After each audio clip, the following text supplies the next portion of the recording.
All right, today I'm very excited to be making this video. We are having a look at the Qanba Drone.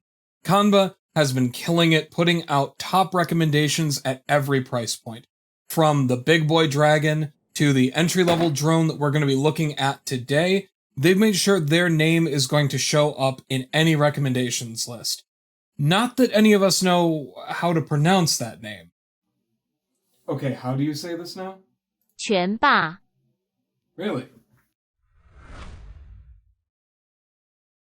Yeah, I was surprised too. So the first thing that I noticed is that for a sub $100 lever, out of the box, this thing feels really good. The lever has a tension that's very similar to a JLF, which you often don't see in clones, which this is kind of a clone of a JLF, we'll get to that later, but the buttons also are surprisingly good. They have that giveaway Sanwa clone squeak you get with OBSF clones. However, I'll add it's the faintest one that I've ever heard, and these are by far the best feeling OBSF clones that I've ever used. The only negative point I can make about them, and honestly about the stick as a whole, is that these buttons are just so unbelievably loud. I'll show you a few different buttons as examples just to really show you what I mean by this.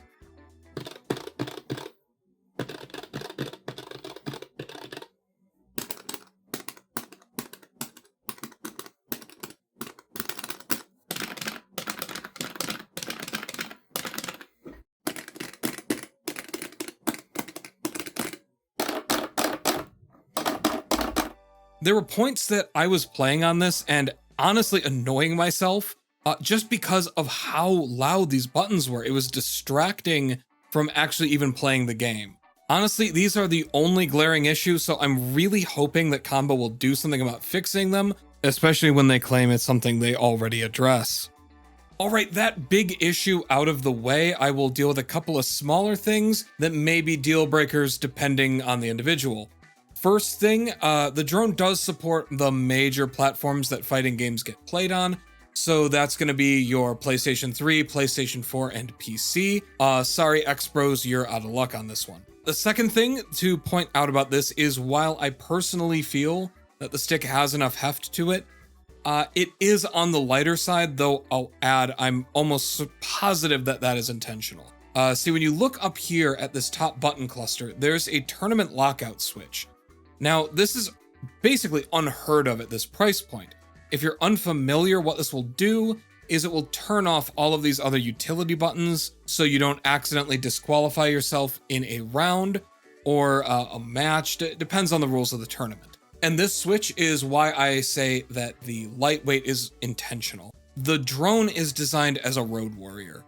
And especially with locals coming back, I think the drone is going to be perfect for anyone looking to get back out to those, be kind of semi-competitive, and especially if they're looking to make a jump from pad over to a stick.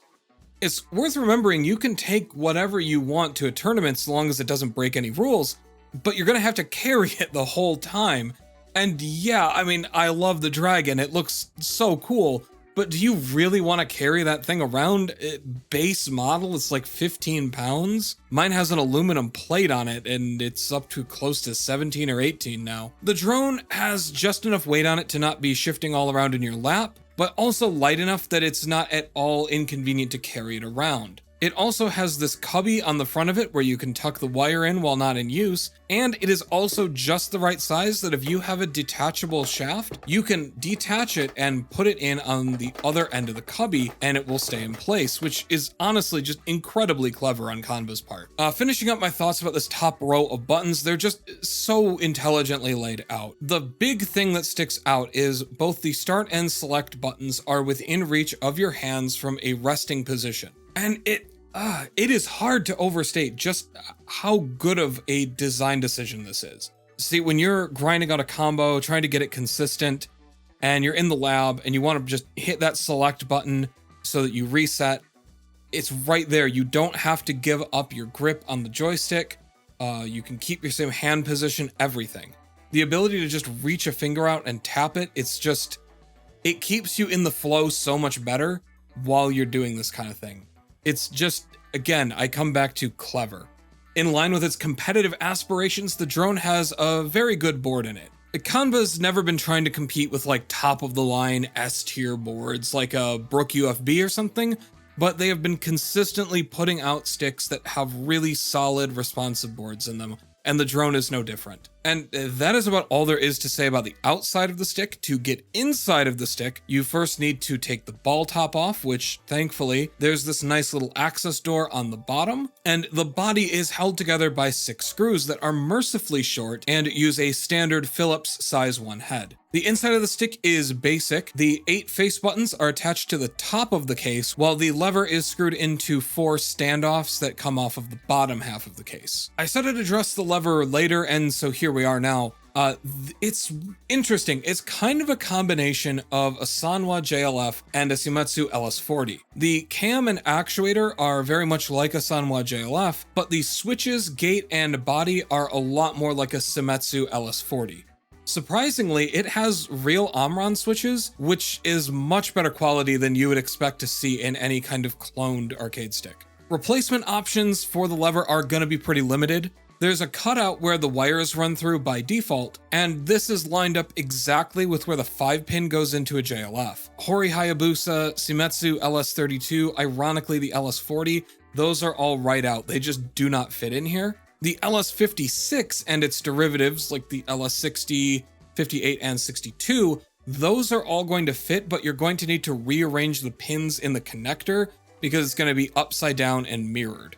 Now, a Korean lever should actually fit, provided you're comfortable bending pins and it's a collarless variant. So that's going to be like your IST Alphas and your Crown FJs. Basically, what we're seeing in here is Qanba doing more of what we saw on the outside, making really clever concessions to cut costs and optimize the paths that most people are going to want to take. If my channel is any indication, most people want to swap in a JLF. So when they were mapping this out, they made sure swapping in a JLF was really easy to do. The buttons pop out just like any other snap-in buttons, but don't expect them to survive. This is one of the reasons I think they are so loud. They're made out of this incredibly brittle plastic that has almost no give in it, so the snaps are more likely to be cracking than pushing in on their way out. So real quick, I'm just gonna swap in my auto-modded JLF and also these yellow IST buttons, which are surprisingly really nice buttons for how cheap they are. To help dampen the noise, I'm gonna cut up some foam and stuff it into different spots in here. That should help cut down on some of the ring from when these buttons get smacked, just so the sound isn't bouncing around on hard surfaces inside of the case. All right, it is all updated now. We just need to find a suitable way to test it. Okay, yeah, I think we found it.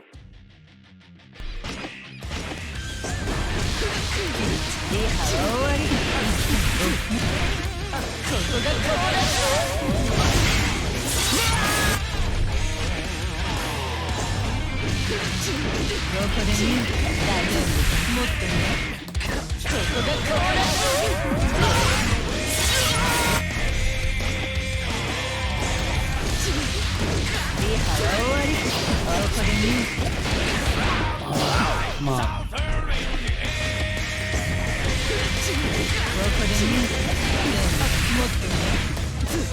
Let's go.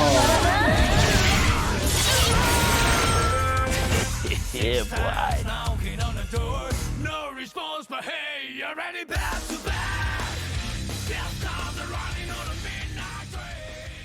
Now, after this trial was completed, the buttons were still really loud. I ended up conceding and just putting silent Sanwa OBSFs in there, and these behave much better. Because of where the pins are on the bottom of these buttons, I did end up having to take some of the foam out, but the end result was better anyway, so I'm pretty happy with how that worked out. So that is basically what there is to say about this stick. The drone only has a couple of weak points. It's by default very loud buttons, and it only supports a smaller number of platforms. Now, in fairness, those platforms are probably what most people are on anyway, but there are some platforms that are noticeably left out, like Switch and Xbox. And for only those couple of weaknesses, you are getting probably the best out-of-the-box experience for less than $100 on an arcade stick.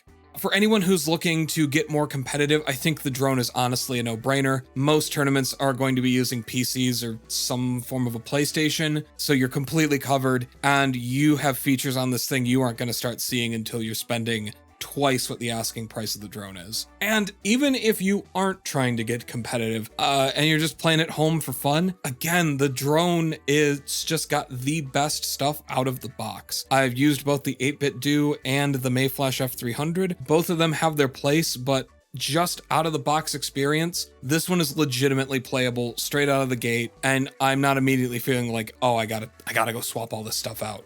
Okay, that wraps the video up. I try and keep these short. If you like what you're seeing, hit like, hit subscribe, and you'll get more of this. Until then, I'll see you later. Have a great day.